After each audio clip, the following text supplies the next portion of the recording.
Pernah tak anda terfikir, cinta yang nampak paling sempurna sebenarnya boleh menjadi perangkap yang paling berbahaya? Hari ini, kita akan bongkar 11 tanda cinta palsu seorang narsisis. Saya berjanji, selepas menonton video ini, anda akan mula nampak siapa sebenarnya golongan toksik ini. Anda akan tahu rahsia yang mereka cuba sembunyikan di sebalik topeng pasangan ideal. Mari kita mulakan dengan satu paradoks. Orang yang paling kuat menjerit tentang betapa besarnya cinta mereka kepada anda selalunya adalah orang yang paling tidak mampu untuk mencintai sesiapa pun. Bunyinya memang menakutkan, tapi itulah hakikat pahit dalam psikologi perhubungan. Kita sudah terbiasa percaya pada kata-kata manis dan tindakan yang romantis. Tapi bagaimana jika semua itu hanyalah sebuah lakonan hebat di mana anda sebenarnya hanyalah mangsa? Tulis di ruangan komen sekarang, pernahkah anda rasa hubungan yang kononnya sempurna tiba-tiba bertukar menjadi mimpi ngeri? Kongsikan cerita anda kerana pengalaman anda mungkin dapat membuka mata orang lain. Sekarang, mari kita menyelami dunia gelap ilusi narsisistik. Untuk faham bagaimana cinta palsu ini berfungsi, kita perlu melihat sedikit sejarah dan psikologi di sebaliknya. Perkataan narsisisme ini berasal daripada mitos Yunani purba tentang seorang pemuda kacak bernama Narcissus. Dia jatuh cinta dengan bayangannya sendiri di dalam air dan akhirnya mati kerana tidak dapat mengalihkan pandangan daripada dirinya sendiri. Dalam psikologi moden, gangguan personaliti narsistik adalah satu isu yang sangat serius. Golongan ini mempunyai persepsi yang terpesong tentang diri mereka dan juga dunia luar. Di sebalik keegoan mereka, sebenarnya tersembunyi kekosongan yang sangat dalam dan rasa rendah diri yang kritikal. Untuk survive dan mengelakkan diri daripada rasa tidak berguna, mereka mencipta satu identiti palsu. Inilah topeng kehebatan dan kesempurnaan yang mereka tunjukkan kepada dunia. Namun, identiti palsu ini memerlukan bekalan dari luar secara berterusan. Pakar psikologi memanggilnya sebagai narcissistic supply atau sumber narsistik. Mereka perlukan pujian, perhatian, kawalan dan emosi orang lain untuk terus hidup. Sebab itulah mereka menjalin hubungan. Mereka bukan mencari pasangan untuk berkongsi kasih sayang atau sokongan, tetapi mereka mencari penderma yang boleh membekalkan sumber emosi ini tanpa henti. Mari kita mulakan dari awal. Tanda pertama cinta palsu adalah apa yang kita panggil sebagai love bombing. Bayangkan, anda baru saja berkenalan dengan seseorang. Baru beberapa hari berlalu, tapi dia sudah menghujani anda dengan mesej tanpa henti, memberi hadiah-hadiah mewah dan meluahkan janji cinta sehidup semati. Anda rasa seolah-olah sedang hidup dalam sebuah kisah dongeng yang cukup indah. Pada saat ini, otak anda mula melepaskan hormon kegembiraan yang meluap-luap. Anda rasa sangat dihargai, unik dan menjadi orang yang paling diinginkan di dunia ini. Si narsisistik akan lakukan apa sahaja untuk memastikan anda terus terbuai dengan ilusi ini. Dia sanggup mendengar luahan anda berjam-jam, memandang tepat ke dalam mata anda dan mendakwa bahawa andalah orang yang dicarinya selama ini. Namun, apa sebenarnya yang tersirat di sebalik semua ini? Love bombing ini langsung tidak ada kaitan dengan perasaan yang tulus.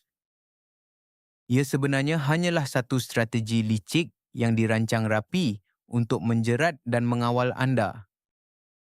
Mari kita teliti satu contoh jelas tentang love bombing untuk membuang satu mitos yang sering kita dengar. Ramai orang percaya pada konsep cinta pandang pertama.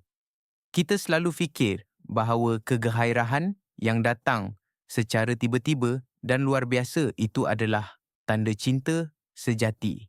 Hakikatnya, hubungan yang sihat itu berkembang secara beransur-ansur. Kita perlu masa untuk mengenali satu sama lain, langkah demi langkah. Namun, seorang narsisis akan sengaja mempercepatkan proses ini. Contohnya begini, baru sahaja kali pertama berjumpa, tetapi pada temu janji kedua, dia sudah mengajak anda tinggal bersama atau mula merancang soal anak. Dia akan menelefon anda berpuluh kali sehari. Jika anda tidak menjawab, dia mula rasa gelisah atau menjadi marah. Semua ini dilakukan supaya anda hilang kewaspadaan dan tidak lagi berfikir secara kritis. Apabila anda sedang mabuk dengan perhatian yang melampau, anda tidak akan perasan tanda-tanda amaran yang muncul. Akhirnya, anda menyerahkan kawalan hidup anda secara sukarela kerana terlalu percaya kepada sebuah dongeng indah yang sebenarnya palsu. Mari kita beralih ke tanda kedua yang sangat berkait rapat dengan yang pertama. Ia dipanggil kesan cermin atau mirroring. Pada awal hubungan, si narsis akan berubah menjadi kembaran anda yang paling sempurna. Anda minat filem klasik Perancis, tiba-tiba dia pun sangat meminatinya. Anda berangan nak tinggal di tepi pantai? Rupanya, itu juga impian terbesar dia sejak dulu lagi. Anda suka kumpulan muzik yang jarang orang tahu? Dia pula kata dah dengar sejak kecil lagi. Si narsis mempunyai kemampuan luar biasa untuk membaca keinginan, minat dan nilai hidup anda. Kemudian, dia akan mempamerkan semula semua itu seolah-olah itulah personaliti dirinya yang sebenar. Bila anda melihat dia, anda akan rasa seperti sudah menemui soulmate atau belahan jiwa. Anda rasa sangat serasi dan sejiwa. Namun, rahsianya ialah si narsis sebenarnya tidak mempunyai jati diri yang stabil. Dia ibarat sesumpah yang berubah warna mengikut dahan yang dipijaknya. Dia meniru segala-galanya tentang anda supaya anda jatuh cinta bukan pada dirinya, tetapi pada bayangan diri anda sendiri. Penting untuk kita bongkar satu mitos besar tentang apa yang sering dipanggil sebagai twin flames atau jiwa kembar. Dalam dunia esoterik, keserasian yang terlalu sempurna sering dianggap sebagai petanda jodoh dari langit. Namun hakikatnya, jika seseorang nampak terlalu serupa dengan anda dalam segala hal, itu sebenarnya adalah satu red flag yang sangat besar. Cuba fikirkan secara logik. Manusia ini berbeza-beza. Setiap orang mempunyai pengalaman hidup dan cita rasa yang unik. Jadi, jika ada seseorang yang sentiasa bersetuju dengan anda dalam setiap perkara tanpa pengecualian, itu adalah sesuatu yang tidak normal. Contoh paling jelas, teknik mirroring atau pencerminan ini dapat dilihat apabila anda tiba-tiba mengubah fikiran. Katakanlah anda beritahu yang anda sudah tidak lagi meminati kumpulan muzik tertentu. Seorang narsisis akan serta-merta berubah nada dan mendakwa bahawa dia juga sudah tidak menyukai kumpulan tersebut. Dia sengaja membentuk dirinya mengikut acuan anda semata-mata supaya dia kelihatan seperti pasangan yang tiada galang gantinya. Ilusi keserasian yang sempurna ini hanyalah satu taktik supaya anda cepat merasa terikat secara emosi. Namun, sebaik sahaja anda sudah masuk ke dalam perangkapnya, cermin tersebut akan pecah dan ketika itulah anda akan menyedari bahawa dia hanyalah seorang asing yang sangat dingin. Ciri ketiga cinta palsu adalah ketiadaan empati yang tulus dan mendalam. Ini adalah kunci utama untuk memahami psikologi seorang narsis. Pakar psikologi membahagikan empati kepada dua jenis, empati kognitif dan empati emosi. Empati kognitif bermaksud keupayaan akal untuk memahami apa yang sedang dirasai oleh orang lain. Manakala empati emosi pula adalah kemampuan untuk benar-benar merasai kesakitan orang itu seolah-olah ia adalah kesakitan kita sendiri. Golongan narsis sebenarnya sangat mahir dalam empati kognitif. Mereka cukup faham bila anda sedang berasa sakit, sedih atau takut. Mereka tahu kata-kata yang perlu diucapkan kerana mereka sudah menghafal aturan sosial dan skrip yang sepatutnya. Namun, mereka langsung tidak mampu merasai empati emosi. Kesakitan anda sedikit pun tidak menyentuh hati mereka. Bagi mereka, perasaan anda hanyalah maklumat yang boleh dipergunakan untuk kepentingan diri sendiri. Itulah sebabnya, simpati yang mereka tunjukkan sentiasa terasa kaku, dangkal dan sekadar lakonan yang dibuat-buat. Bagaimanakah situasi ini berlaku dalam kehidupan sebenar? Mari kita lihat satu contoh jelas tentang ketiadaan empati. Bayangkan anda jatuh sakit, terlantar dengan demam panas dan anda meminta pasangan untuk membelikan ubat atau sekadar menemani di sisi. Seseorang yang sihat, emosinya pasti akan merasa bimbang dan menjaga anda dengan penuh kasih sayang. Namun, bagi seorang narsisis, situasi ini hanya akan membuatkan mereka rasa rimas. Kesakitan anda dianggap sebagai pengganggu rancangannya. Anda bukan lagi sumber yang memudahkan hidupnya. Malah kini anda pula yang menuntut perhatian. Dia mungkin mencampakkan ubat ke atas meja dengan dingin, lalu pergi begitu sahaja sambil merungut yang anda sering merosakkan moodnya. Atau lebih parah lagi, dia mungkin menuduh anda sengaja jatuh sakit semata-mata untuk meraih perhatian. Di saat anda benar-benar lemah, topeng pasangan sempurna itu akan gugur. Anda akan sedar bahawa anda sedang berhadapan dengan seseorang yang langsung tidak peduli tentang penderitaan anda. Cintanya hanya wujud selagi anda sihat, berjaya dan memberi manfaat kepadanya. Tanda keempat adalah dia cuba menjauhkan anda daripada kawan-kawan dan keluarga secara perlahan-lahan. Si narsisis sedar bahawa orang yang rapat dengan anda adalah sistem sokongan dan penghubung utama anda dengan realiti. Rakan-rakan mungkin perasan ada sesuatu yang tidak kena dengan perangainya dan cuba menyedarkan anda. Keluarga pula mungkin nampak perubahan pada diri anda, bahawa anda semakin gelisah dan murung. Bagi seorang manipulator, ini adalah ancaman besar. Dia mahu anda bergantung sepenuhnya kepada dia, supaya dialah satu-satunya sumber maklumat dan emosi dalam hidup anda. Proses pengasingan ini tidak berlaku secara drastik. Dia melakukannya dengan sangat halus dan teliti. Ibarat racun yang disuntik dalam dos yang kecil. Pada mulanya, segalanya nampak indah atas nama cinta. Dia akan memberitahu bahawa dia hanya mahu meluangkan setiap saat masanya dengan anda. Kononnya, dia tidak memerlukan teman lain kerana cukuplah sekadar anda berdua sahaja. Anda akan rasa sangat dihargai dan tanpa sedar, anda mula menolak ajakan rakan-rakan semata-mata demi menjaga hatinya.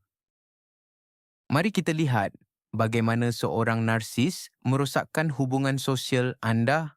Bayangkan, anda ada rancangan untuk berjumpa dengan kawan lama yang sudah 10 tahun anda kenal. Tiba-tiba, si narsis ini buat muka sedih. Dia kata, hari dia sangat teruk dan dia perlukan sokongan anda sekarang juga. Jadi, anda pun batalkan janji tersebut. Lama-kelamaan, dia mula mengkritik orang-orang terdekat anda.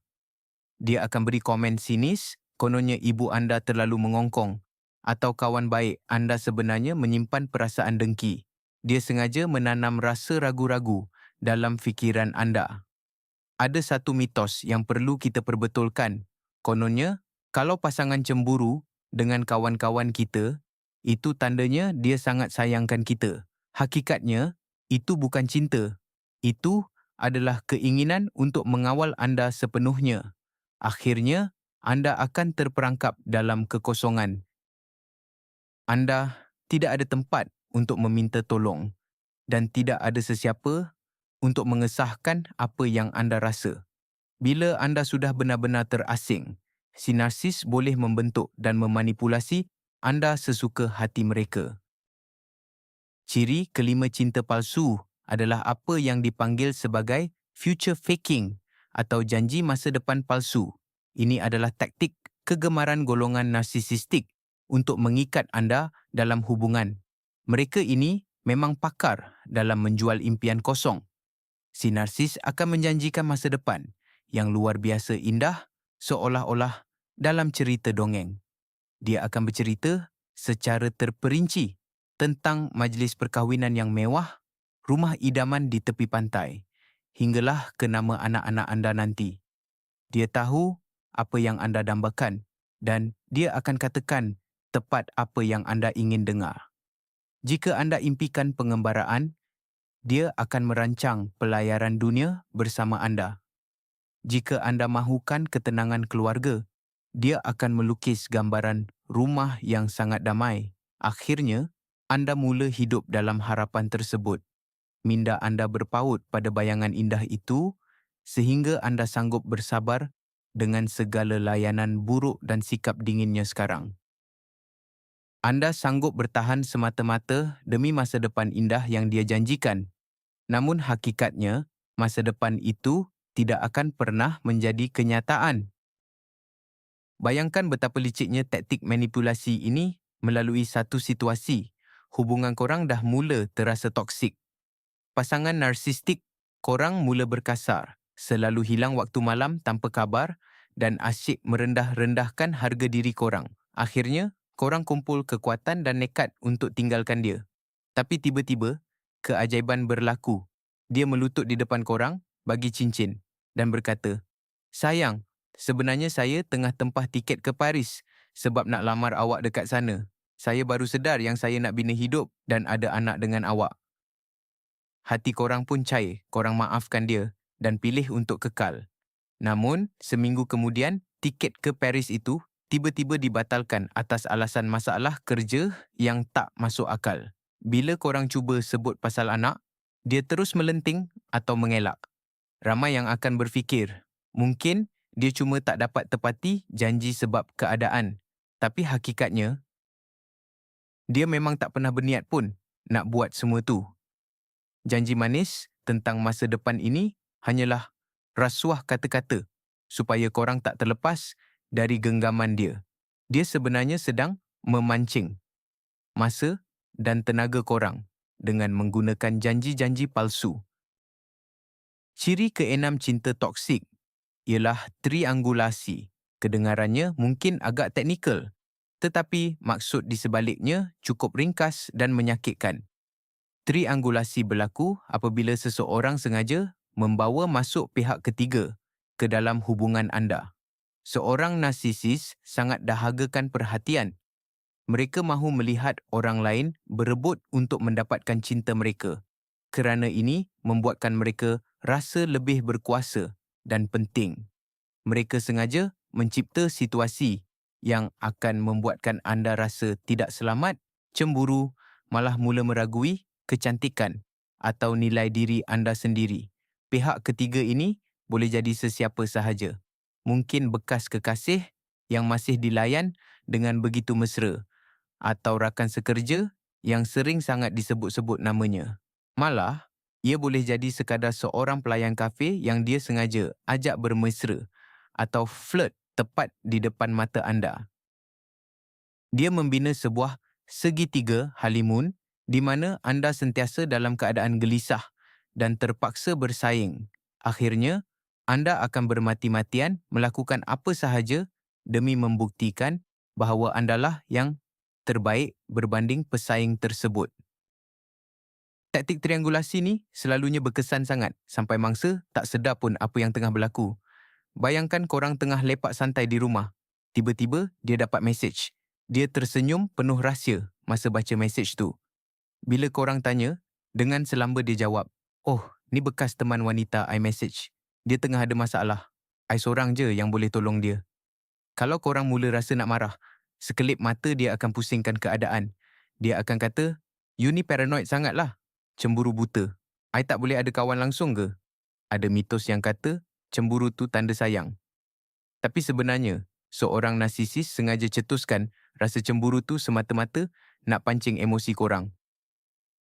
Masa korang tengah menangis, buat kecoh atau sibuk nak periksa telefon dia, masa itulah dia rasa sangat berkuasa, rasa macam Tuhan. Dia sebenarnya hidup atas rasa rendah diri dan ketidakpastian korang. Pasangan yang sihat akan sentiasa jaga ketenangan jiwa korang dan elakkan situasi yang boleh melukakan hati. Tapi narsisis, Dia sendiri yang sengaja reka semua drama ni. Macam seorang pengarah dalam sebuah lakonan yang sangat kejam. Ciri yang ketujuh ialah taktik. Kejap panas, kejap sejuk. Dalam dunia psikologi, ini dikenali sebagai intermittent reinforcement atau pengukuhan terputus-putus. Ini adalah salah satu mekanisme paling kuat yang boleh mencetuskan ketagihan, sama seperti cara mesin slot di kasino memerangkap pemainnya. Fikirlah begini, jika si narsisistik ini sentiasa melayan anda dengan buruk dan kejam, sudah tentu anda akan meninggalkannya sejak awal lagi. Namun, dia sangat licik. Dia akan menyelang-nyelikan detik-detik penuh kemesraan dengan layanan yang sangat dingin. Hari ini, dia mungkin melayan anda dengan sangat istimewa, memanjakan anda, meluahkan rasa cinta yang mendalam, malah menghantar sarapan ke tempat tidur. Anda rasa sangat bahagia dan tenang. Namun keesokannya, secara tiba-tiba, dia berubah menjadi orang asing. Dia seolah-olah tidak nampak kewujudan anda, menjawab sepatah-sepatah dan menunjukkan reaksi yang jelas bahawa dia rimas dengan kehadiran anda. Anda mula buntu. Anda mula mencari silap pada diri sendiri. Anda akan terfikir, mungkin aku ada salah cakap, aku tak cukup bagus untuk dia, atau aku kena berusaha lebih keras lagi.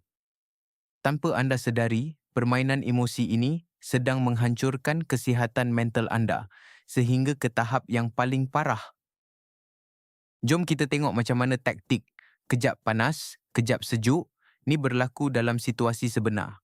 Bayangkan, korang baru je lalui hujung minggu yang sangat indah bersama. Penuh dengan suasana romantik, gelak tawa, siap dah bincang pasal rancangan masa depan lagi. Masa ni, korang rasa bahagia sangat. Macam dunia ni, korang yang punya. Tapi, bila masuk hari Isnin, semuanya berubah. Pagi tu, korang hantar mesej yang manis tapi dia cuma baca dan tak balas. Korang tunggu sampai waktu makan tengah hari hantar mesej lagi. Kali ni dia balas, tapi acuh tak acuh je, sekadar okey atau faham. Bila malam korang cuba telefon, dia langsung tak angkat. Masa nilah perasaan gelisah korang mula memuncak. Rasa pedih kena reject tu, sampai boleh dirasai pada fizikal korang. Tiba-tiba, lepas 3 hari hilang tanpa khabar, dia muncul balik seolah-olah tak ada apa-apa yang berlaku. Dan bila dia mula bagi sikit je perhatian atau kemanisan, otak korang akan dapat satu dos dopamin yang sangat kuat sampai korang rasa sanggup nak maafkan segala-galanya. Permainan emosi yang turun naik ni sebenarnya dah buat korang jadi macam seorang penagih. Korang mula hidup semata-mata untuk menunggu saat-saat manis yang jarang berlaku tu, walaupun terpaksa menahan layanan dingin dan rasa terhina pada waktu-waktu yang lain. Tanda yang ke-8 ialah gaslighting. Ia merupakan satu bentuk penderaan psikologi yang sangat licik, di mana si pemanipulasi sengaja membuatkan anda meragui kewarasan, ingatan dan persepsi anda terhadap realiti. Istilah ini berasal daripada filem klasik berjudul Gaslight yang mengisahkan seorang suami yang sengaja membuat isterinya menjadi gila dengan mengubah kedudukan barang-barang di dalam rumah. Kemudian, menafikannya seolah-olah perkara itu tidak pernah berlaku. Seorang narsisis melakukan perkara yang sama, tetapi sasaran mereka adalah emosi dan memori anda. Apabila anda cuba membincangkan sesuatu masalah atau membongkar penipuannya, dia tidak akan sesekali mengaku salah. Sebaliknya, dengan nada yang tenang dan penuh yakin, dia akan berkata, benda tu tak pernah berlaku pun. Awak cuma reka cerita. Ataupun awak ni terlalu sensitif dan tak stabil. Lama-kelamaan, jika anda terus mendengar kata-kata ini, anda akan mula percaya bahawa anda benar-benar sudah hilang akal. Anda mula tidak lagi mempercayai apa yang anda lihat dan dengar sendiri. Akhirnya, anda menjadi sangat lemah dan bergantung sepenuhnya kepada versi realiti yang didiktikan oleh pasangan anda. Contoh gaslighting sebenarnya sangat menakutkan kerana ia sering kelihatan seperti perkara biasa. Bayangkan, Anda sudah berjanji untuk berjumpa pada pukul 8 malam. Anda menunggu dia selama sejam. Dia pula hanya sampai pada pukul 9. Bila anda marah kerana dia lewat, dia buat muka hairan dan berkata, kita kan janji pukul 9. Awak ni makin pelupalah. Mungkin kena pergi periksa doktor. Jika anda mula menangis kerana terlalu terkilan, dia akan gunakan ayat klasik seorang gaslighter. Awak ni sensitif sangatlah. Benda remeh macam ni pun nak buat drama. Di sinilah letaknya bahaya tersebut. Kita sering menganggap ini hanyalah perbezaan pendapat atau salah faham biasa. Namun hakikatnya, gaslighting adalah satu taktik sengaja untuk memusnahkan harga diri anda. Si narsis akan mengelirukan persepsi anda terhadap realiti sehingga anda tidak lagi mampu mempercayai akal fikiran sendiri. Apabila seseorang itu sudah hilang pegangan diri, mereka akan menjadi mangsa yang mudah dikawal, tidak ubah seperti patung yang hanya mengikut rentak si pemainnya. Tanda kesembilan cinta palsu adalah sifatnya yang berasaskan kepentingan atau transaksi. Bagi seorang narsis, cinta bukanlah perasaan yang tulus tanpa syarat. Baginya, cinta hanyalah mata wang, komoditi atau satu urusan perniagaan. Dia tidak mencintai anda kerana diri anda yang sebenar, sebaliknya dia menilai anda berdasarkan apa yang boleh anda tawarkan kepadanya. Fikirannya sentiasa berkira-kira tentang apa yang dia boleh peroleh daripada hubungan ini, sama ada itu wang, status, keselesaan hidup, rangkaian kenalan anda atau sekadar imej untuk kelihatan seperti seorang lelaki berkeluarga yang berjaya di mata masyarakat. Selagi anda memainkan peranan anda dan memberi keuntungan kepadanya, dia akan terus mengekalkan ilusi bahawa hubungan kalian bahagia. Namun, cinta seorang narsis sentiasa mempunyai syarat yang tersembunyi. Setiap kebaikan dan setiap hadiah yang diberikan bukanlah tanda peduli yang ikhlas, tetapi satu bentuk pelaburan yang akan dituntut pulangannya dengan bunga yang sangat tinggi. Pada akhirnya, anda akan sentiasa merasa terhutang budi kepadanya. Bagi memberikan gambaran yang lebih jelas, mari kita lihat contoh nyata tentang apa itu cinta transaksional. Bayangkan seorang narsistik memberi anda telefon pintar yang mahal sebagai hadiah hari lahir. Anda berasa sangat gembira dan ikhlas berterima kasih kepadanya. Namun, seminggu kemudian apabila anda enggan memenuhi permintaannya, contohnya, enggan membatalkan janji temu dengan ibu anda demi dia mula mengungkit semula hadiah tersebut. Sama ada secara terus atau melalui sindiran, dia akan berkata, aku sudah buat macam-macam untuk engkau, siap belikan iPhone lagi, tapi takkanlah nak duduk di rumah demi aku pun kau tak boleh. Hadiah itu akhirnya menjadi rantai yang mengikat diri anda. Satu lagi contoh adalah dalam kerjaya. Dia akan menyokong anda selagi kejayaan anda itu membantu menaikkan imejnya. Namun, sebaik sahaja anda mula lebih menyerlah daripadanya ataupun berpendapatan lebih tinggi, dia akan mula memperlekehkan anda. Cinta sejati tumpang gembira atas kejayaan pasangan secara ikhlas tanpa mengharapkan balasan. Sebaliknya, cinta palsu seorang narsistik sentiasa menuntut bayaran. Bagi dia, anda bukanlah insan yang dicintai, tetapi sekadar alat yang berguna, tak ubah seperti sebuah ketuhar gelombang mikro atau kereta mewah. Tanda ke-10 ialah tabiat suka menyalahkan orang lain sepenuhnya. Seorang narsisistik tidak akan pernah mengaku salah atau bertanggungjawab atas perbuatan mereka, walau apapun yang terjadi. Ego mereka sebenarnya sangat rapuh. Bagi mereka, mengakui kesilapan itu terasa seolah-olah nyawa mereka terancam. Sebab itulah, dalam setiap konflik atau pergaduhan, andalah yang akan sentiasa dipersalahkan. Dalam dunia psikologi, wujud satu istilah yang dipanggil doa narsisistik. Ia berbunyi begini, perkara itu tidak pernah berlaku. Kalaupun ia berlaku, ia bukanlah masalah besar. Kalau ia masalah besar pun, itu bukan salah saya. Kalau itu salah saya sekalipun, saya tidak sengaja. Dan kalau saya sengaja sekalipun, itu semua kerana awak yang mencabar saya. Logik inilah yang menggambarkan cara mereka berfikir. Mereka mempunyai bakat luar biasa untuk memutar belit fakta, sehingga akhirnya anda sendiri yang meminta maaf walaupun dialah yang menyakiti hati anda. Lama-kelamaan, ini akan merosakkan kewarasan anda dan membuatkan anda sentiasa berasa seperti orang yang jahat. Tanda ke-11 dan yang terakhir adalah fasa pembuangan yang kejam.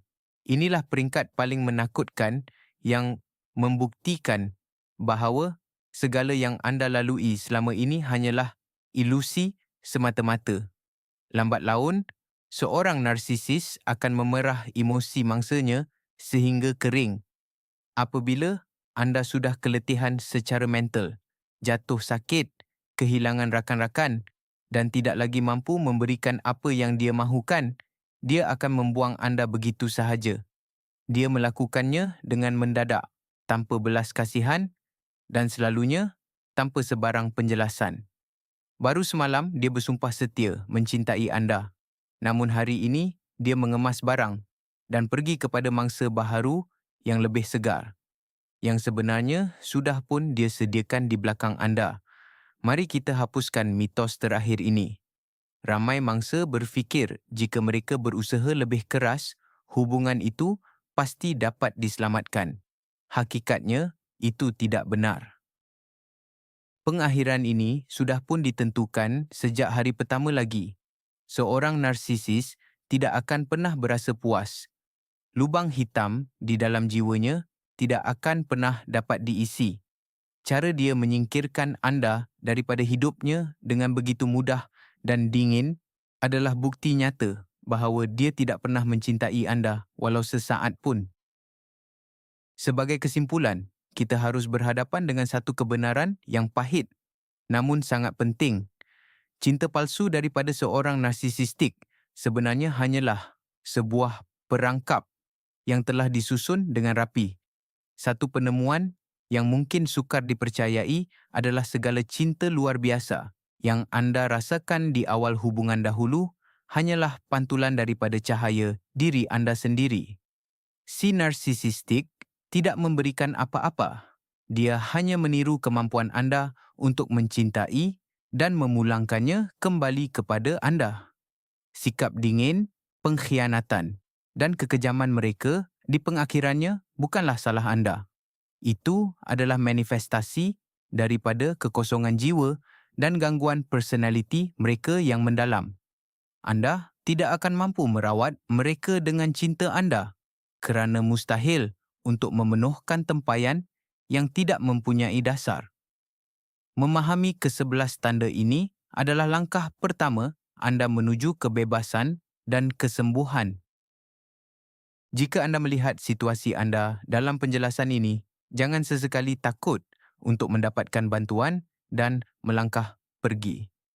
Terima kasih kerana menonton video ini sehingga tamat. Kesedaran anda adalah perisai yang terbaik. Jangan lupa untuk melanggan saluran ini, tekan butang suka dan hantarkan video ini kepada seseorang yang mungkin sangat memerlukannya sekarang. Sekarang, kongsikan di ruangan komen antara 11 tanda tadi. Yang manakah paling mengejutkan atau memberi kesan mendalam kepada anda?